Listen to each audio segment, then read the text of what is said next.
So hello students, welcome to the fifth lecture of chemical bonding and molecular structure. So last class we have studied till the properties of ionic compound. So in this video we are going to understand what is lattice energy. So last class also हमने थोड़ा सा discuss किया था lattice energy क्या होती है. So इस video में आपका डिटेल डिस्कशन रहेगा lattice energy क्या होती है एंड आपकी बॉन्ड हैवर साइकिल क्या रहता है. ठीक है. सो ये चैप्टर बहुत इंपॉर्टेंट है. केमिकल बॉन्डिंग आपके एग्जामिनेशन नीट और जेई के पॉइंट ऑफ व्यू से भी बहुत इंपॉर्टेंट है. सो इसको हम थोड़ा भी स्किप नहीं करेंगे. हम डिटेल्ड में जा रहे हैं ताकि आपका एक एक टॉपिक क्लियर हो जाए और आपको बहुत हेल्प मिले. That's why. ठीक है. Will try to solve every possible numericals. तो हमने पढ़ा था लैटिस एनर्जी क्या होती है. सो लैटिस एनर्जी आपकी क्या होती है. The amount of energy released when 1 mole of ionic compound is formed from gaseous cation and anion. मतलब आपकी amount of energy released when 1 mole of ionic compound, मतलब वो एनर्जी जो रिलीज हो रही है जब 1 मोल ऑफ आयनिक कंपाउंड बन रहा है from gaseous cation and anion. मतलब ये भी गैसियस. हाँ. सो आपका ये गैसियस क्या है, केटायन. ये आपका क्या है, गैसियस एनायन. और इससे आपका 1 मोल, ये 1 लगाया हुआ है, 1 मोल ऑफ क्या बन रहा है, ionic compound, that is solid. Okay. So इस प्रोसेस में जो एनर्जी रिलीज हो रही है उसको हम क्या बोल रहे हैं, लैटिस एनर्जी. सो ये लैटिस एनर्जी होती है ना, ये जो क्या होती है, ये बेसिकली जब भी एनर्जी रिलीज होती है in case of lattice. Lattice मतलब क्या होता है, आपका solid 3 dimensional structure.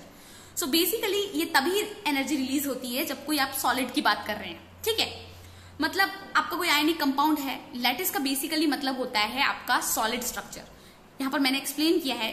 Means lattice energy is released and hence lattice is formed and lattice is what 3 dimensional solid. lattice basically क्या होता है, आपका 3 dimensional solid.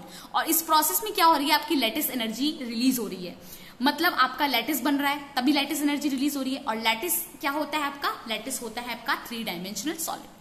या तो आप इस तरह से समझ सकते हो कि 2 आयनिक कंपाउंड, मतलब जो कि अपनी गैसियस स्टेट में है, जैसे कैटायन है, ये एनायन है आपका, ये दोनों आपके गैसियस स्टेट में है. ये कंबाइन करके 1 मोल ऑफ आपका आयनिक कंपाउंड बना रही है, दैट इज सॉलिड स्टेट. और ये बहुत स्टेबल है क्योंकि हमने पढ़ा था गैसियस स्टेट जो होता है वो अनस्टेबल होता है एंड ये आपस में कंबाइन करके ये आपको सॉलिड स्टेट बना रही है. तो इस तरह से जो इस प्रोसेस में एनर्जी रिलीज हो रही है वो आपकी क्या है, लैटिस एनर्जी. इसको आप रिवर्स भी समझ सकते हो. ऐसे भी समझ सकते हो कि आपका ये NaCl सॉलिड है, इसको तोड़ के Na गैस और Cl माइनस गैस बनाने के लिए जो एनर्जी रिलीज हो रही है उसको भी हम लैटिस एनर्जी ही कहते हैं. सो हम एक और चीज क्या बोल सकते हैं, lattice energy is also defined as it is the amount of energy required to break 1 mole of ionic compound. 1 mole of ionic compound क्या है, ये आपका 1 मोल ऑफ आयनिक कंपाउंड हो गया, compound into its gaseous cation and anion. मतलब 1 mole of ionic compound जो है उसको तोड़ के गैसियस केटायन और एनायन बना रहा है, तो जो एनर्जी रिलीज हो रही है वो आपकी लैटिस एनर्जी है. या तो आप इस वे में पढ़ो कि दोनों कंबाइन करके जो बना रहे हैं 1 मोल ऑफ आयनिक कंपाउंड, वो आपकी जो एनर्जी इस प्रोसेस में रिलीज हो रही है आपकी लैटिस एनर्जी है. या फिर जब ये सॉलिड टूट के ये गैसियस आयन बना रहा है, इस प्रोसेस में जो एनर्जी रिलीज हो रही है वो आपकी लैटिस एनर्जी है. आप जैसे भी समझ सकते हो. ठीक है. Now what is there, there is no direct method. You know, अगर आपको कोई पूछे कि आप लैटिस एनर्जी कैलकुलेट करके बताओ, ये डिटरमाइन करो लैटिस एनर्जी, कोई रिएक्शन दे दिया आपको, बोला ये इसकी लैटिस एनर्जी बताओ कितनी होगी. So to calculate that lattice energy, to determine that lattice energy, there is no direct method. तो जब भी कोई चीज के लिए डायरेक्ट मैथड नहीं होता तो हम क्या करते हैं, उसमें इनडायरेक्ट मैथड लगाते हैं और कैसे भी करके कैलकुलेशन करते हैं. सो क्या है यहां पर, there is no direct method to determine the lattice energy and hence we need an indirect method to determine it. मतलब हमको क्या चाहिए, जब डायरेक्ट मेथड नहीं है तो हम इनडायरेक्ट मेथड पे जाएंगे. तो अब वो इनडायरेक्ट मेथड कैसा है वो हम समझते हैं. देखिए मैंने आपको ये पिक्टोरियल डिस्क्रिप्शन बताया ताकि आपको थोड़ा दिमाग में रह जाए. So the indirect method to determine the lattice energy is what, Born Haber cycle. Basically जो आपका बॉर्न हैवर साइकिल है उसमें बहुत सारे एनर्जी टर्म्स आते हैं. ठीक है, बहुत सारे एनर्जी टर्म्स आते हैं. बट अगर आपको मेनली पूछा जाए, अगर एग्जाम में पूछ रहा है कि बॉर्न हैवर साइकिल किस लिए यूज होता है, उसका मेन काम क्या है, so, उसका मेन काम ये है, it is what, it is use to determine the lattice energy of a particular ionic compound. Okay.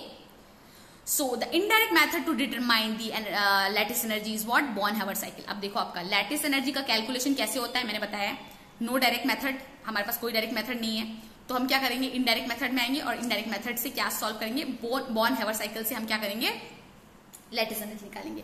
सो जो मैंने आपको अभी एक्सप्लेन किया वही यहाँ पर मैंने लिखा है, ताकि आप कंफ्यूज ना हो, ताकि आपकी अंडरस्टैंडिंग के लिए मैं इतना लिखती हूँ, ठीक है। So during Born Haber cycle process we deals with many energy terms. मैंने बताया बॉर्न-हावर्ट साइकिल जो प्रोसेस होता है, हम बहुत सारे एनर्जी टर्म्स के लिए डील करते हैं। But the main use of the Born Haber cycle is what to determine the lattice energy. सबसे इंपॉर्टेंट काम जो होता है बॉर्न-हावर्ट साइकिल का क्या होता है कि उसकी लैटिस एनर्जी को डिटरमाइन करना होता है, ठीक है। नाउ ये जो बॉर्न-हावर्ट साइकिल होती है आपकी, इसमें बहुत सारे एनर्जी टर्म्स आते हैं, तो एक एक करके हम एनर्जी टर्म्स देखते हैं। आपने ये टर्म के बारे में तक पढ़ा नहीं होगा, बट ये एक टर्म है आपकी हीट और formation. Okay, heat of formation. So heat of formation को हीट को आपका इंथैल्पी भी बोलते हैं, इंथैल्पी ऑफ फॉर्मेशन भी बोल सकते हो, ठीक है। सो कोई चीज फॉर्म होने में कितनी हीट लग रही है, वही इसका मतलब हुआ। मतलब सेंटेंस से तो यही पता चल रहा है ना कि हीट ऑफ फॉर्मेशन, कोई चीज बनने में कितनी हीट लग रही है, हीट ऑफ फॉर्मेशन, ठीक है।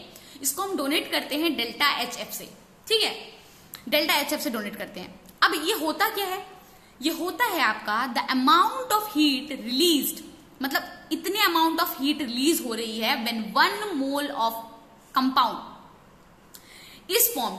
1 मोल ऑफ कंपाउंड जब बन रहा है from its element in pure and stable state. अब देखो यहां पर एक एग्जांपल लिया हुआ है। बेसिकली ये होता क्या है, the amount of heat release, मतलब इतनी हीट रिलीज करना जब आपका 1 मोल ऑफ कंपाउंड बनता है, किससे, फ्रॉम इट्स प्योर, यहां पे क्या लिखा है, प्योर एंड स्टेबल स्टेट, ठीक है। प्योर और स्टेबल स्टेट से जब कोई आपका 1 मोल ऑफ कंपाउंड बनता है, उस प्रोसेस में जितनी एनर्जी रिलीज होती है उसको हम क्या बोलते हैं, enthalpy of formation of heat of formation. तो देखिए आपका Na है, Cl है, ठीक है, Cl2, और ये आपका बनाया है NaCl। आपको पता है सोडियम हमेशा एग्जिस्ट करता है सॉलिड स्टेट में, Cl आपका एग्जिस्ट करता है गैसियस स्टेट में। यहां पर हाफ इसलिए लिखा है क्योंकि हाफ मोल है Cl का, तब ये बैलेंस्ड इक्वेशन होगी। इसको बैलेंस करने के लिए यहाँ पे हाफ मोल लिखा है, ठीक है। और ये बनाता है आपका NaCl सॉलिड।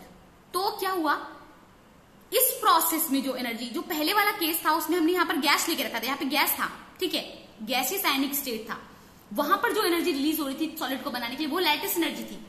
पर यहां पर क्या है, सोडियम क्लोरीन क्या है, अपने प्योर एंड स्टेबल स्टेट में, सोडियम अपने प्योर और स्टेबल स्टेट होता है सॉलिड, क्लोरीन का प्योर एंड स्टेबल स्टेट होता है गैसियस। ये दोनों आपस में अपने प्योर स्टेट में हैं, आपस में कंबाइन करके NaCl सॉलिड बना रहे हैं, मतलब 1 मोल ऑफ आयनिक, मतलब 1 मोल ऑफ कंपाउंड बना रहे हैं। इस प्रोसेस में जो एनर्जी रिलीज हो रही है उसको हम क्या बोलते हैं, इंथैल्पी ऑफ फॉर्मेशन, ठीक है, हीट ऑफ फॉर्मेशन। सो इसको आप बिल्कुल भी कंफ्यूज मत करना लैटिस एनर्जी के साथ। लैटिस एनर्जी के केस में हम क्या लेते हैं, कैटायनिक और एनायनिक वो लेते हैं, ठीक है, रिएक्टेंट जो आपके कैटायनिक एनायनिक होते हैं, ठीक है। ये आपका कैटायन ये गैसियस स्टेट में होगा, ये गैसियस स्टेट में होगा। आपका जो कैटायनिक और एनायनिक जो भी होते हैं आपके गैसियस स्टेट में होते हैं, आपके कैटायंस एनायंस, बट इसमें आप इसके प्योर स्टेट में होते हैं और कंबाइन करके बनाते हैं आपका कंपाउंड, और वो जो एनर्जी रिलीज होती है उसको हम energy released, that is what enthalpy of formation बोलते हैं। सो अब मैं इसका एक्सप्लेनेशन पढ़ती हूं। The energy released in the reaction is what, मैंने बोला जो एनर्जी इस रिएक्शन में रिलीज होगी उसको हम क्या बोलेंगे, हीट और फॉर्मेशन, ठीक है, हीट ऑफ फॉर्मेशन। अब इसका एक्सप्लेनेशन देखो, the electron can be remove from its gaseous state only. एक इलेक्ट्रॉन को रिमूव करने के लिए, ठीक है, एक चीज हमें पता है, जब भी हम कोई इलेक्ट्रॉन निकाल रहे हैं, अगर आपका जैसे Na सॉलिड है, आपको बोला जाए इसमें से आप एक इलेक्ट्रॉन निकाल दो, आपको एक चीज जाननी पड़ेगी, आप इसमें से डायरेक्टली इलेक्ट्रॉन नहीं निकाल दोगे, आपको पहले इसको गैसियस स्टेट में कन्वर्ट करना पड़ेगा, ठीक है, इसको पहले गैसियस स्टेट में कन्वर्ट करना पड़ेगा, तभी आप इसमें से इलेक्ट्रॉन निकाल सकते हो।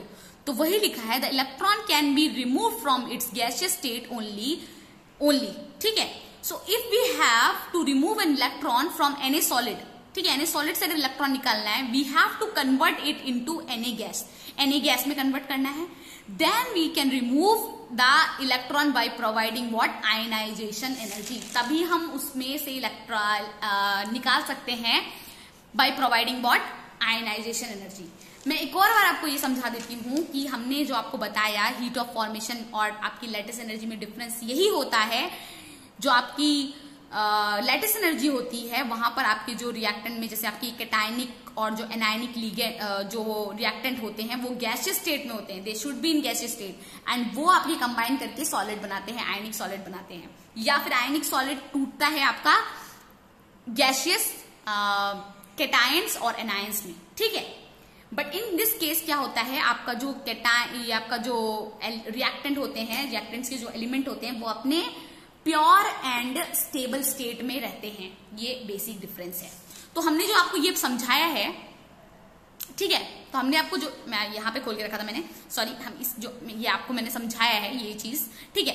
सो हमने जो आपको ये चीज समझाई है, ये वाली इलेक्ट्रॉन का जो कंसेप्ट समझाया है, ये आपको आगे काम आने वाला है। ये चीज दिमाग में रखिए कि हम जब भी कोई इलेक्ट्रॉन निकालते हैं तो हम कभी भी उसके सॉलिड स्टेट से निकालते हैं, उसको पहले गैसियस स्टेट में कन्वर्ट करते हैं, उसके बाद ही कोई इलेक्ट्रॉन निकलेगा। और इलेक्ट्रॉन को निकालना किसी भी मेटल से, दैट इज व्हाट, और उसके लिए जो एनर्जी देते हैं हम उसको क्या बोलते हैं, उसको हम आयनाइजेशन एनर्जी बोलते हैं, ठीक है, आयनाइजेशन, जो हम आगे पढ़ चुके थे। अब हम समझेंगे कि बॉन्ड हैबर्ट साइकिल होती क्या है। जैसे आपको पता है, आपने नॉर्मल Na सॉलिड लिया है, सॉलिड इसका स्टेबल स्टेट है, सोडियम अपने सॉलिड स्टेट में स्टेबल होता है, और आपका क्लोरीन आपका गैसियस स्टेट में स्टेबल होता है। इसको बैलेंस करने के लिए इसको हाफ दे दिया, ठीक है, और ये बना रहा है NaCl। तो इस प्रोसेस में जो एनर्जी रिलीज हो रही है वो आपकी डेल्टा HF है। क्यों ये डेल्टा HF है? ये आपकी है इंथैल्पी ऑफ फॉर्मेशन, ठीक है, इंथैल्पी ऑफ फॉर्मेशन है, ये तो आपका हो गया। अब आपको क्या करना है, ये हमने एक स्टेप में समझ लिया। अब हम समझेंगे कि सोडियम आयन में कैसे कन्वर्ट होगा। सोडियम पहले सॉलिड है, इसको हम गैसियस में कन्वर्ट करेंगे। सोडियम गैसियस में कन्वर्ट होगा तो ये हम इसमें क्या देंगे, Se क्या है आपकी, सब्लिमेशन एनर्जी। सब्लिमेशन एनर्जी क्या होता है, सब्लिमेशन क्या प्रोसेस होता है, आपने बचपन में पढ़ा होगा। सब्लिमेशन होता है सर्टेन सॉलिड, मतलब solid when heated become gas, gas बन जाता है without passing through liquid state is called as sublimation. So ये सॉलिड डायरेक्टली आपका गैस बन रहा है without passing liquid state, then it is called as what, sublimation energy. अब sublimation energy क्या कर रहे हैं, हम दे रहे हैं। जब भी हम देंगे तो हम यहाँ पर पॉजिटिव साइन लगाएंगे, ठीक है, तो हमने इसको पॉजिटिव कर दिया। हम क्या दे रहे हैं, हम सब्लिमेशन एनर्जी, हमने यहाँ पे पॉजिटिव साइन लगा दिया। अब ये आपका गैसियस में बन गया। अब गैसियस में है, आपको इसमें से एक इलेक्ट्रॉन क्या करना है, आपको एक इलेक्ट्रॉन इसमें से निकालना है, ठीक है, एक इलेक्ट्रॉन निकलेगा इसमें से। तो जब एक इलेक्ट्रॉन इसमें से निकलेगा तो हम क्या करेंगे, एक हम आयोनाइजेशन एनर्जी देंगे, और आयोनाइजेशन एनर्जी हम दे रहे हैं इसलिए हम इसमें क्या लगाएंगे, पॉजिटिव साइन देंगे, ठीक है, क्योंकि हम दे रहे हैं, और ये बन जाएगा Na+। ना हम थोड़ा एक्सप्लेनेशन देख लेते हैं, आपको अभी थोड़ा डाउट हो सकता है, इसलिए हम एक बार एक्सप्लेनेशन देखेंगे। From Na solid to Na gas क्या हो रहा है, Na solid to Na gas we provide sublimation energy. हम क्या दे रहे हैं, सब्लिमेशन एनर्जी दे रहे हैं, और हम एनर्जी दे रहे हैं, hence we provide the energy means it should be positive. हम जब भी एनर्जी दे रहे हैं मतलब क्या, उसमें कुछ दे रहे हैं तो हम उसमें पॉजिटिव साइन लगाएंगे। अब to form Na gas to Na+ ion gas we will provide ionisation energy. हम क्या दे रहे हैं, प्रोवाइड कर रहे हैं, आयनाइजेशन एनर्जी प्रोवाइड कर रहे हैं। सो फिर से हम प्रोवाइड कर रहे हैं, hence we are again providing, means what, the energy means what, it should be positive. Again हम एनर्जी प्रोवाइड कर रहे हैं तो अगेन ये चीज हमारी पॉजिटिव होनी चाहिए, जो कि हमने पॉजिटिव लिखी है। ये आपका सोडियम का केस हो गया। अब आप क्लोरीन का केस देखिए। क्लोरीन आपका Cl2 में है, इसको आपको Cl में कन्वर्ट करना है। सो आपका Cl2 है, मतलब Cl के बीच में एक बॉन्ड है, इस बॉन्ड को तोड़ना पड़ेगा। इस बॉन्ड को तोड़ने के लिए बॉन्ड डिसोसिएशन एनर्जी लगती है। एक बॉन्ड को तोड़ने के लिए जो एनर्जी यूज होती है उसको बोलते हैं डिसोसिएशन एनर्जी। तो that is also called as bond dissociation energy, क्योंकि वो बॉन्ड को तोड़ रहा है। तो हम यहाँ पर डिसोसिएशन एनर्जी देंगे, और हाफ इसलिए देंगे क्योंकि ये हाफ मोल है।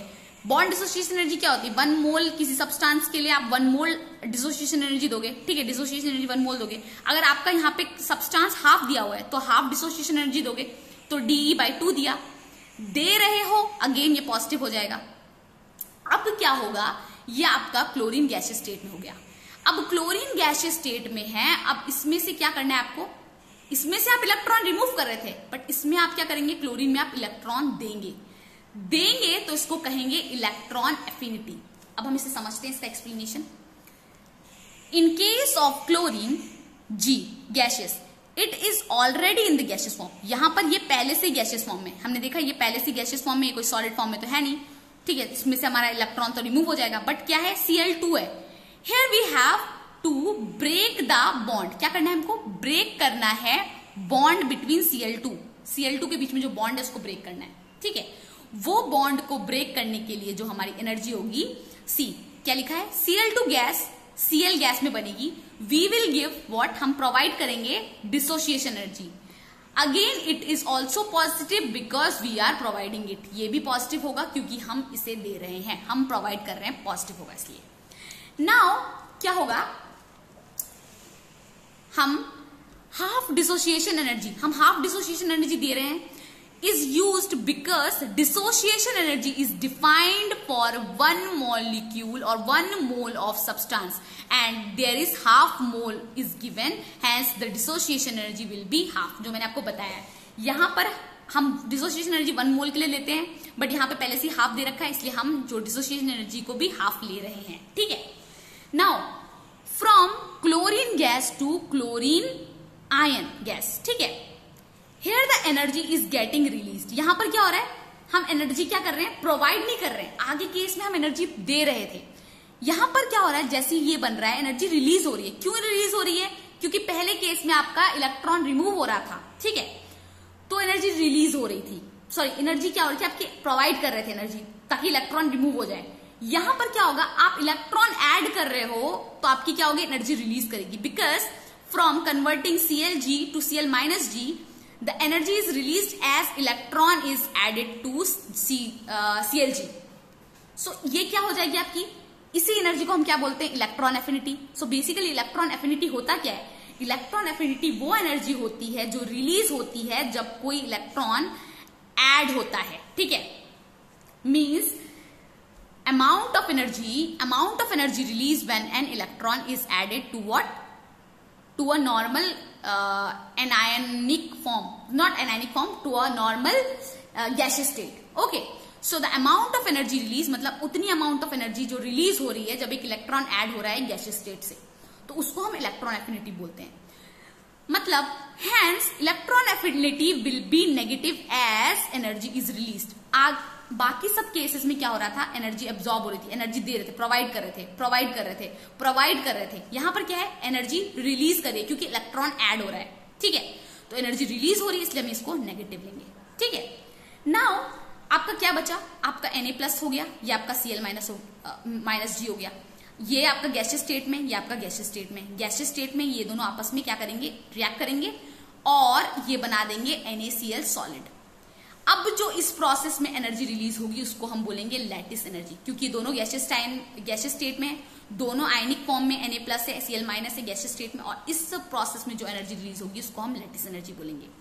तो वही यहां पर लिखा है Na+ and Cl- is equals to NaCl solid. The energy released in this process is called as what, your lattice energy. Hence energy is released, यहां पर भी एनर्जी रिलीज हो रही है क्योंकि इसमें भी प्रोसेस में एनर्जी रिलीज हो रही है, तो ये एनर्जी भी आपकी नेगेटिव होगी। यहां पर देखिए एनर्जी रिलीज हो रही है, यहां पर ये भी नेगेटिव होगी, जहां भी रिलीज होगी वहां पर आपकी एनर्जी टर्म नेगेटिव होगा। अब आपने देख लिया, ये अगर हम सिंपल एक प्रोसेस में देखें तो ये आपका एंथैल्पी ऑफ फॉर्मेशन निकल गया था, ठीक है। अब हम सीरीज ऑफ स्टेप में देखें, ये आपका बन रहा है NaCl, 2 ऐसे जा रहे हैं, आप स्टेप्स जा रहे हैं, ये बना के आप Na+ बना रहे हैं, ये जाके आप Cl- बना रहे हैं, और दोनों कंबाइन करके आपका NaCl बना रहे हैं। बना तो रहे हैं NaCl, इस प्रोसेस से भी NaCl बन रहा है, इस प्रोसेस से भी NaCl बन रहा है।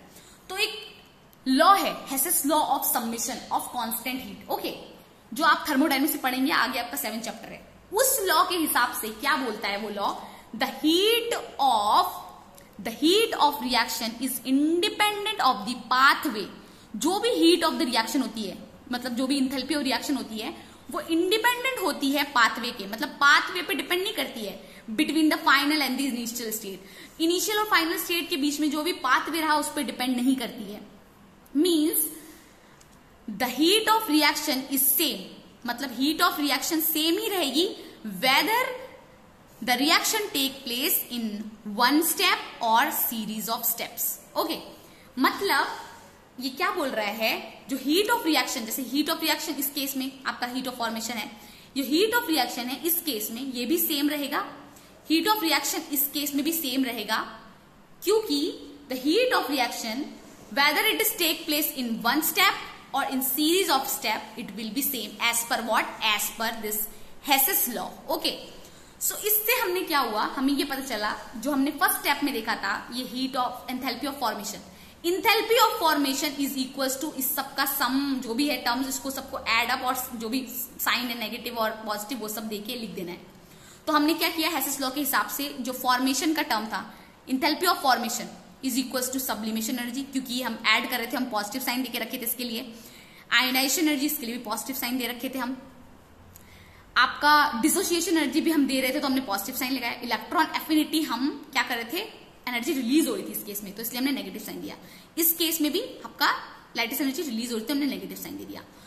तो आपको ये फॉर्मूला इस तरह से आप क्या कर सकते हैं, आप लैटिस एनर्जी निकाल सकते हैं। तो मैंने कहा था लैटिस एनर्जी का कोई डायरेक्ट फॉर्मूला नहीं है, लैटिस एनर्जी आपको बॉर्न हैवर्ट साइकिल से निकाल सकते हैं, और ये आपकी बॉर्न हैवर्ट साइकिल थी, इसके जरिए आप इसको निकाल सकते थे। तो अगर आपको क्वेश्चन में पूछा जाएगा कि आपको लैटिस एनर्जी निकालनी है और आपको बाकी सब टर्म देके रखी है, सारी वैल्यूज दे रखे हैं आपके इन सबके, तो आप क्या करेंगे, सब पुट कर देंगे और आप वैल्यू निकाल देंगे लैटिस एनर्जी क्या होती है, इसको यहां ले जाएंगे, इसको यहां ले आएंगे। इसी टर्म्स में आपको बहुत कुछ पूछ सकता है, आपको लैटिस एनर्जी भी दे देंगे, आपको इलेक्ट्रॉन एफिनिटी पूछ लेंगे, डिसोसिएशन एनर्जी पूछ लेंगे, कोई रिएक्शन दे देंगे। तो ये फॉर्मूला बहुत इंपॉर्टेंट है, आप इसको याद रखिए। So I think in this class we will wind up here only. Last class जो हमने पढ़ा था, आप सारी वीडियोस अच्छे से देख रहे हैं और सब अच्छे से पढ़ रहे हैं आप लोग। नेक्स्ट क्लास में हम इसका एक और एग्जाम्पल लेंगे और एक दो क्वेश्चन लेंगे और इसको खत्म करेंगे। Thank you students.